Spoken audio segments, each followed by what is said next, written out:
채택 기준에 관하여 피청구인 측이 입장 표명을 하고 있는 상황이므로 이에 대하여 정영식 재판관님께서 간략하게 설명하겠습니다. 예, 지난 준비기일에서 밝힌 바와 같이 헌법재판소는 탄핵 심판이 헌법재판이라는 사정을 고려해서 형사소송법상의 전문법칙을 완화해서 적용해 왔습니다. 이는 헌법재판의 성질에 반하지 아니한 한도 내에서 형사소송법을 준용하도록 한 헌법재판소법 제40조 제1항에 따른 것입니다. 헌법재판소법 제40조 제1항은 현재까지 개정된 바도 없고 선례도 변함없이 유지되고 있습니다.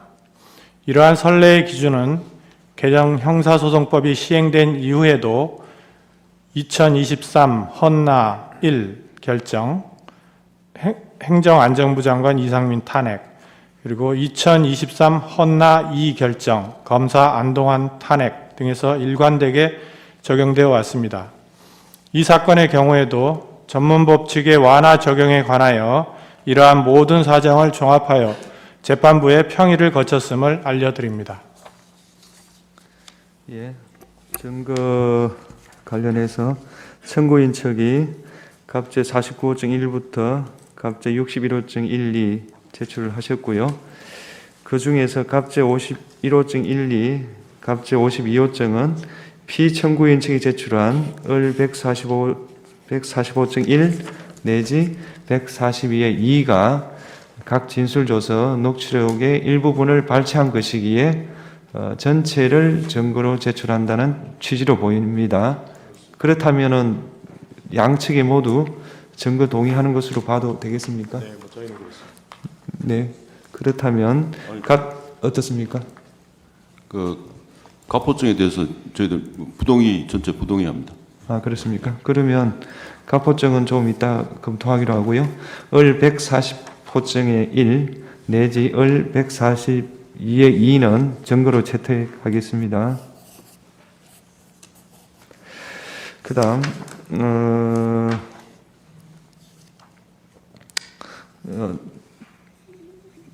부동의하기 때문에 갑 49호증의 1 내지 나머지 증거에 관한 의견을 말씀해 주십시오. 다시 말하면 갑 49호증 1 이후 61호증 1, 2까지 말합니다. 네, 전부 부동의합니다. 네. 부가로 말씀드리면 증거법칙에 하더라도 주요 내용이 진술을 담고 있기 때문에 진술 내용을 담고 있기 때문에 네. 그 진술 내용에 대해서는 일반 형사재판이든지 본인이 내용을 부인하게 되면 증거로 쓸 수가 없습니다. 네. 증거 법정에 현출될 수가 없는 것이기 때문에 그 내용 자체가 전부 변호인 입회한다 하더라도 내용은 진술 증거입니다. 그래서 그것은 법정에서 신문을 통해서 반대 신문을 통해서 탄핵을 된 후에 증거 가치를 판단해야 맞다고 생각합니다. 예. 조금 전에 증거 채택 기준을 설명한 바에 따라 갑 49호증 1, 3 내지 9, 14 내지 20은 진술 과정에 변호인이 입회하고 그 변호인이 진술 과정에 아무런 문제가 없다고 확인한 조서로서 절차적 적법성이 담보되므로 증거로 채택합니다. 갑 54호증 1부터 갑 57호증까지 갑 65호증 1, 2, 61호증 1, 2는 기재 일시에 해당 언론 매체에서 그러한 보도가 있었다 사실을 증명하는 한도에서 증거로 채택하겠습니다. 갑 58호증 1, 59는 공문서로서 증거로 채택합니다.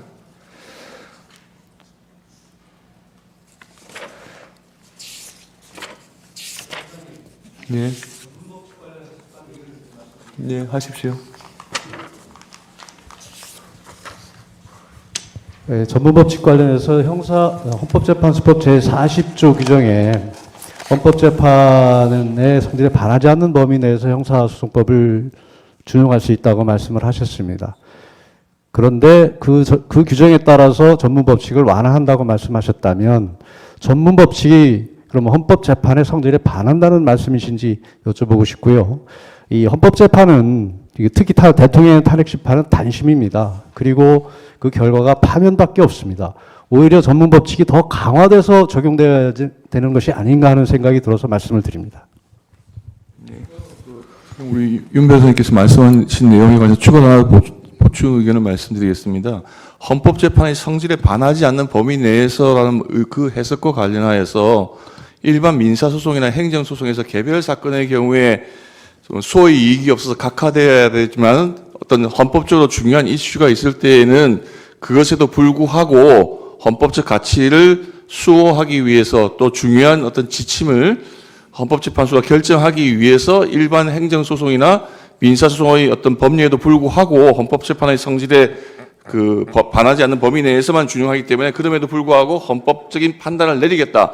그럴 때 그 의미가 있는 것이지 기본적으로 형사소송법의 규정을 준용해야 한다는 그 규정을 적용을 제한하는 것이 어떻게 헌법소송의 원리에 부합하는 것인지 도저히 이해가 되지 않습니다. 그 부분에 대해서는 그냥 그 선례가 그렇다든지 또는 평의가 그렇게 거쳤다는 단순한 이유가 아니라 어떤 법리에서 그렇게 구성을 하신 것인지에 대해서 피청구인들, 변호인들 입장에서는 그 의견을 꼭 듣고 싶습니다. 네, 그거는 추후 평의를 한번 해보겠습니다. 피청구인 측 서정을 체부를 결정하겠습니다. 피청구인 측은 을 143에 대해서 의견서를 제출하셨죠? 143 네네네 그렇습니다. 하셨죠? 네네. 우리가 검토할 때는요, 143호정의 녹취서의 총 녹음 시야가 대화 내용을 보면 녹음된 전체 대화가 녹취된 것으로 보이고 진술의 임의성이 없다고 보이지는 않습니다. 그렇다면 청구인 측이 의문을 갖는 것은 을 143호정의 녹취서 기재 내용이 녹음 원본과 다르다 이런 뜻인가요? 그렇지는 않습니다. 예, 그런데 그렇다면 상대방이 일부만 제출했기 때문에 그 부분을 저희가 이번에 전부 제출해서 사실은 저희 증거를 채택하시면 상대방이 제출했던 거 포함해서 전체에 대해서 채택이 되는 거기 때문에 그런 취지로 제출한 겁니다. 그렇다면 을 143호정은 탄핵 증거로 채택하겠습니다. 그 다음 청구인 측은